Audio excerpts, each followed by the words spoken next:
Growing your marriage with love and respect. Understanding the impact of love and respect on our marriages. Actually, it is love and love, not love and respect. Love and respect is two sides of the same coin. We just see it differently. Depending on who we are, we call it respect or love. What happens when we do not experience love and or respect? When we do not get it, we react in three common destructive ways. We predominate, we prove, and we protect. All three are destructive in relationships. Predomination is excessive control that tends to infringe in the feeling of control of others. A typical example is a spouse that wants to know exactly what his wife or her husband does all the time. Protection is normally seen in some sort of self-preservation that creates a divide between people. Typically, a spouse that becomes quiet and disengages physically. Proving results in the individual behaving in ways that might even be contrary to their own inner wish. Typical example is a spouse that throws himself into work although his spouse wants him to be with her. When we have a crisis, we tend to focus on behaviors, predomination, prove, and protect, instead of the reasons for the behaviors, which is love and respect. Let me tell you a made-up story. There was a young man, let's call him Bill. He had a father that never respected him and often humiliated him in front of others. Bill threw himself into work and always tried to prove himself to his father in the hope to gain respect. Against all expectations, Bill met a lady called Janet and they got married.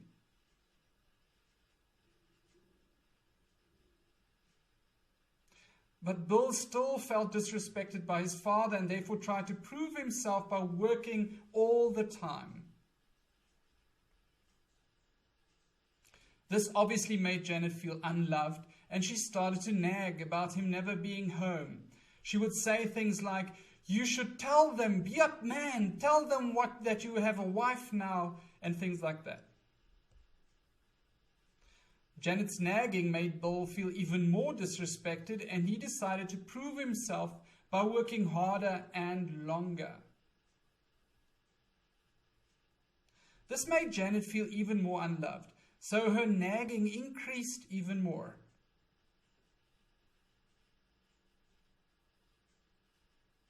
Bill became quieter as he protected himself from what he perceived as Janet not thinking he's good enough. Bill distancing himself makes Janet feel even more unloved and she makes a terrible mistake by throwing herself into another man's arms. This is the final blow of disrespect to Bill and he files for divorce. If Bill and Janet had known about the origin of the destructive behaviors and addressed that, they would have saved their marriage.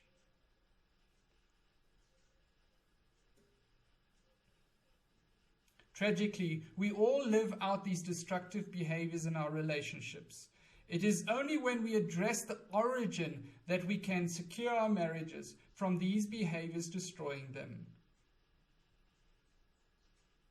My challenge to you is to have a discussion with your spouse about what you could start doing or stop doing to make your spouse feel more loved or respected.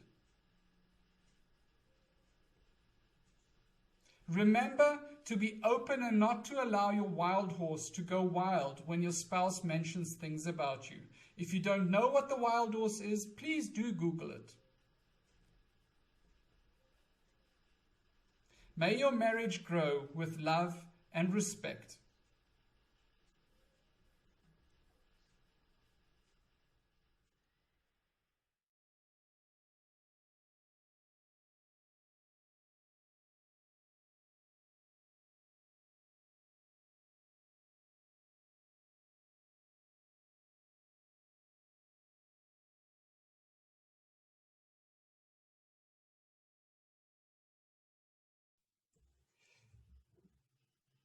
So today I am so privileged to have my pastor on board. Thank you, Rico, for making time to chat with me about marriage. I know it's also on your heart, and I really look forward to your insight.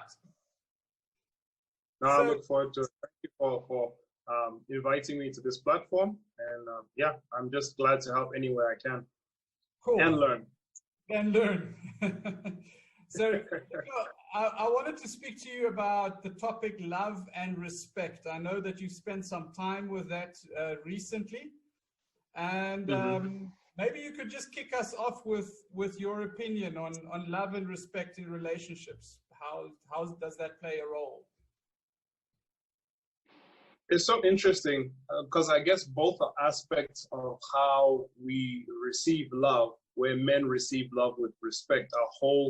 The whole man culture is built around that, whereas ladies, it's more about love and affection and adoration.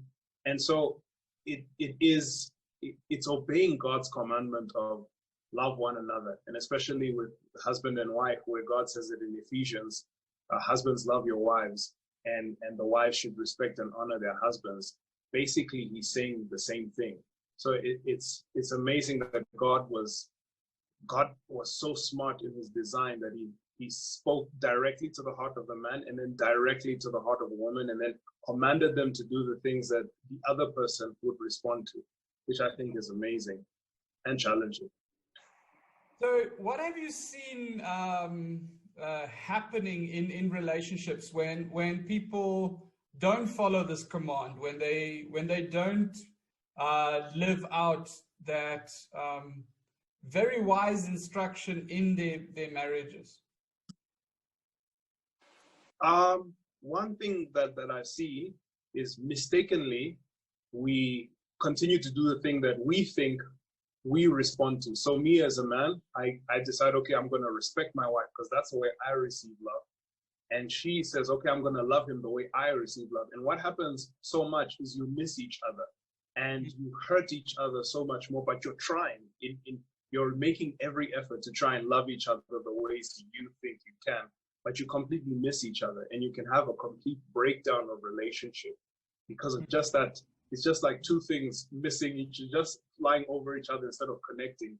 You're missing each other completely.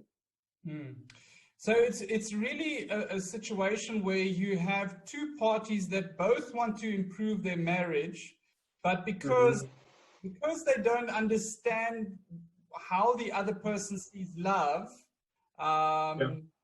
they miss each other with that. So what would be the solution? What would be the practical thing one could tell couples to do to solve this challenge? I think honesty is a very big thing. Being able to have difficult conversations with one another and saying, this is the way that I feel loved. Or especially as a man, because naturally what will happen is they'll show love the way they normally do, and we'll see it as disrespectful because they're not speaking the way we hear it. Or we'll show love and they won't see it the way they receive it. So I think communication is such a big thing. Like for a man to say, I feel disrespected when you say this or when you do this, and for a woman to say, I feel unloved when you speak to me in this way, or when you do this, or when you don't do this. I think communication is such a big thing. And then learning that we have to step outside of ourselves. And when my wife speaks, I need to put aside all my defenses for everything and just listen to her and know that it's not something personal. This is her communicating honestly, and vice versa. She would have to do the same for me. Like being open to communication, but also being open to receive it and to realize that this person is communicating not to hurt you, but they're just communicating what they're feeling. Yeah, so very much not hearing that wild horse that somebody is saying something bad about you and attacking you with the feedback they're giving. Yeah. It's really them just sharing themselves with you. And I suppose that is something that needs to be clarified from the word go. Otherwise, the whole discussion is going to create more chaos than good. Hey. Oh, definitely. Yeah. So how do you see this discussion starting? So there's a couple and they want to start this process. Let's say maybe one of them listened to our discussion here, and that person says, hey, I want to do this with my partner. So how would they start that process? I think first they would have to I guess, tell their partner that, look, first of all, I love you. It needs to be covered, and you need to come from a point of saying that I love you, and I love us as a couple. I love who we are, but I know we can grow even more and get better at this. So let's have this conversation, and I think the person who is initiating the conversation needs to be very careful with the way they speak. They need to make sure that they're not just pointing at the person, that they're saying, I know I have mistakes and you have mistakes. Let's help each other. Let's work through this. And then they can share the insight of what they heard. Because I think it's very, love disarms so much. It says love covers a multitude of sin. And I think that's the thing, when we come in with an attitude of love and tell the person and show the person, I'm coming to this discussion, but because I love you, because I know you love me, and I know we want our love to grow. Yeah. So what I'm hearing you say is when they start that discussion, there's two things that need to be communicated before they start the process. The first thing is just realizing that we can both still grow. So I am definitely not perfect, just as you're not perfect. We're not perfect human beings. And then also highlighting that there's a goal we want to achieve. So we want to have a relationship at that point when we go through this process, so that we are unified in that goal. Yeah. How important do you think is it for couples to have a unified goal? So something they're aiming at together. I think it's of utmost importance, because you have two people who are wildly different, probably different upbringings, different families, and just the difference of male and female. Those are two massive things. So without something unifying, you're bound to clash. You're bound to want to go naturally your own separate ways. So I think it's paramount. It's so important that there is a unifying goal. That I don't think it can go forward unless there is a unifying goal.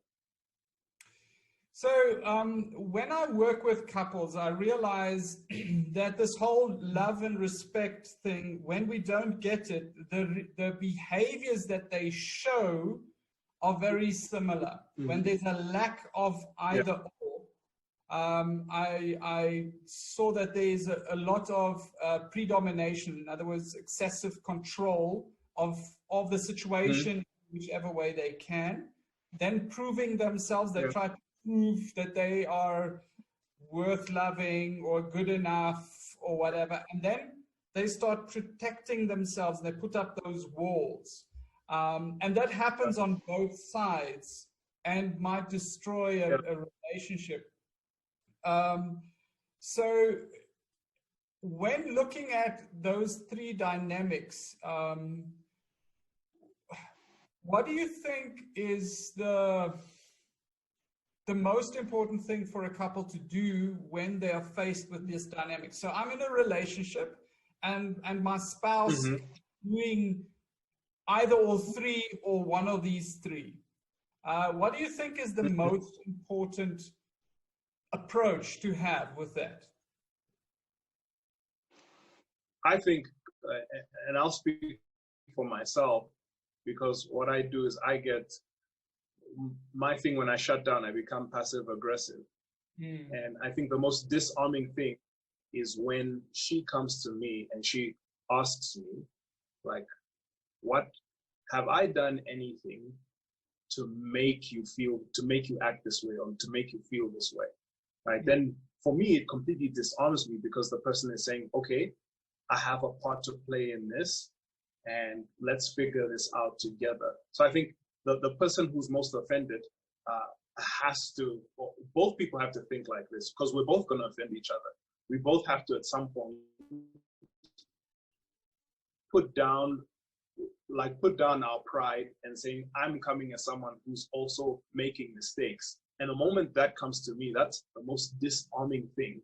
And whether she does it or whether I do it, we see on both ends it disarms, and then we can have a conversation. So I think being able to come in humbly, seeing yourself as someone who's also part of this, who has made a mistake, because someone reacts to something that I did. So I do have a part to play in it. I think you hit the nail on the head there. I couldn't agree more. We need to be aware that not only our spouse is behaving in this way, we are doing the same thing, and we might be the reason for that behavior. And then trying to find out, how did I show my partner disrespect, or is there such a thing as dislove? I don't think there is, but we can make it up. We make that word here. So yeah, definitely understanding the source also. So I've seen many couples when they realize this dynamic, they stop fighting each other because of the behavior, but they're focusing on the solution for whatever causes the behavior. And I think that is such a beautiful picture of reconciliation and what we can do. Oh yeah. Cool. Definitely. So Rico, in conclusion, if you could give somebody one piece of advice today, what would it be? One piece of advice is we need to realize that every one of us, we're all broken, every single one of us. And marriage is a picture of God loving broken people. And in the same way, he then wants us to live out that picture. The same way that Jesus died for us and he made the sacrifice, he stooped down to love us in our sin. In the same way, we need to be exactly the same way with our partner. We need to always humble ourselves and say, okay, even if she's doing wrong, even if he's doing wrong, I'm going to come down to where they are, and hopefully they come down to where I am, to both of our pits, and pull each other up out of it. Because that's the way God designed it, and that's the only way it can work. So I think the biggest thing is to have humility, to come to one another with humility, to treat one another, to treat the other person better than you treat yourself. Think of themselves more. Think of them more highly than you think of yourself. And that's an ancient formula that God has put in place. And when we do that, things come right. Cool. That is so sweetly said. And that place of acceptance can just grow a relationship and grow a person to go forward. Thank you very much, Rico. So we hope that you will today take something that we spoke about and love and respect your spouse and have a marriage that's really thriving. Thank you very much, Rico. I look forward to Yes, and I look forward to being on here. Bye. Bye. Cool.